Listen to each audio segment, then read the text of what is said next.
Well, there seems to be no breaking stride at the moment in the life of U.S. President Donald Trump, who last night, in the company of First Lady Melania Trump, were rushed out of the White House Correspondents' Dinner after a gunman opened fire. The evacuation was carried out by Secret Service agents as other terrified guests scrambled to hide under tables for cover at the Washington Hilton Hotel. Dramatic footage shows Trump and the First Lady bending down behind the dais before being hustled out by Secret Service officers. Police swarmed the hotel where the black tie event was taking place, and helicopters hovered overhead. Panicked dinner guests dove under the tables as Secret Service officers in combat gear ran into the dining room. Speaking at a press briefing at the White House shortly after the shooting, Trump branded the suspect a sick person who charged a security checkpoint and injured a law enforcement officer. Well, thank you very much. That was very unexpected, but incredibly acted upon by Secret Service and law enforcement. And this was an event dedicated to freedom of speech that was supposed to bring together members of both parties with members of the press. And in a certain way it did, because the fact that they just unified. I saw a room that was just totally unified. It was in one way a very beautiful thing to see. A man charged a security checkpoint armed with multiple weapons, and he was taken down by some very brave members of Secret Service, and they acted very quickly and have just released, for purposes of transparency, clarity, I've ordered it to be put out. You probably have it by now, put out on Truth and put out on many of the platforms. A tape showing the violence of this thug that attacked our Constitution, and also showing how quickly Secret Service and law enforcement acted on our country's behalf. Really did a great job.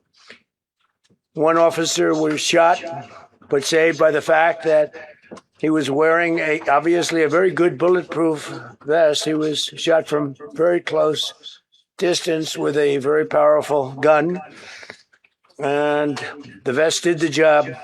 I just spoke to the officer, and he's doing great. He's in great shape. He has very high spirits, and we told him we love him and respect him, and he's a very proud guy. He's very proud of what he does, Secret Service agent. And we looked at all of the conditions that took place tonight, and I will say, it's not a particularly secure building. And I didn't want to say this, but this is why we have to have all of the attributes of what we're planning at the White House. It's actually a larger room, and it's much more secure. It's drone-proof, it's bulletproof glass. We need the ballroom. That's why Secret Service, that's why the military are demanding it. They've wanted the ballroom for 150 years for lots of different reasons, but today's a little bit different, because today we need levels of security that probably nobody's ever seen before. But everyone owes a tremendous debt of gratitude to the courage of law enforcement, the law enforcement, and working with the D.C. police. And we just spoke with the mayor. And when we're finished, the police chief is going to take over and discuss it also from their viewpoint.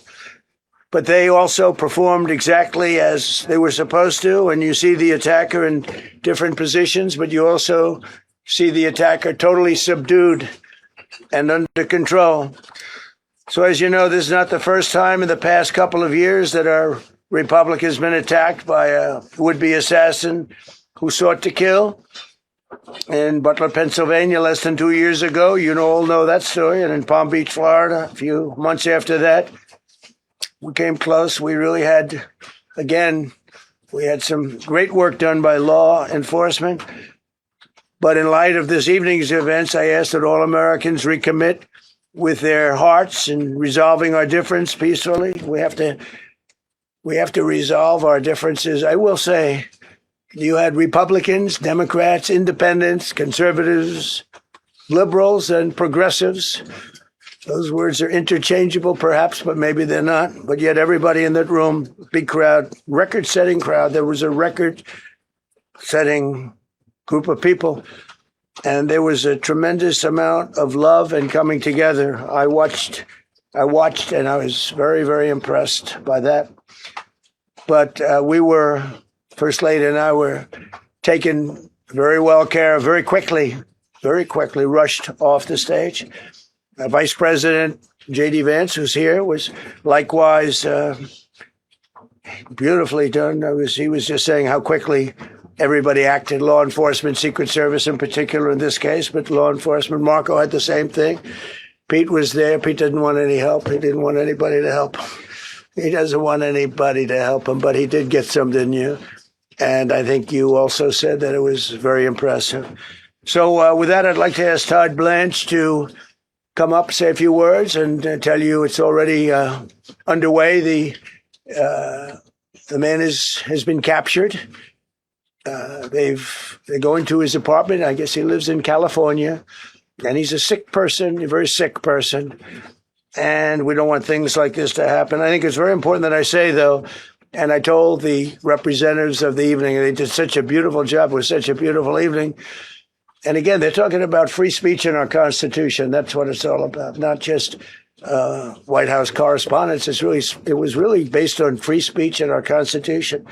But I said very importantly that we'll do it again within the next 30 days, and we'll make it bigger and better and even nicer. So I just want to thank everybody that was involved. I also want to thank the press, the media. You've been very responsible in your coverage. I will say I've been seeing what's been out. You've been very responsible. So, Todd Blanche, I'd like to say a few words. I know we're going to have cash, and then you're going to go on. We can ask. I guess we can take a couple of questions.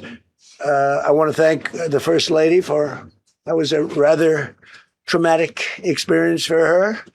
There was a lot of action taking place up there very quickly. But again, the response time was really incredible. And we're going to reschedule. We're going to do it again. We're not going to let anybody take over our society. We're not going to cancel things out because we can't do that. We wanted to stay tonight. I will tell you, I fought like hell to stay. But it was protocol. They said, please, sir, because they didn't know there was a lot of action going on, and they didn't know could there be probably a lone shooter, but we'll find out. We'll find out very quickly. They have it very well under control. So I want to thank everybody very much. And Todd Blanche, please.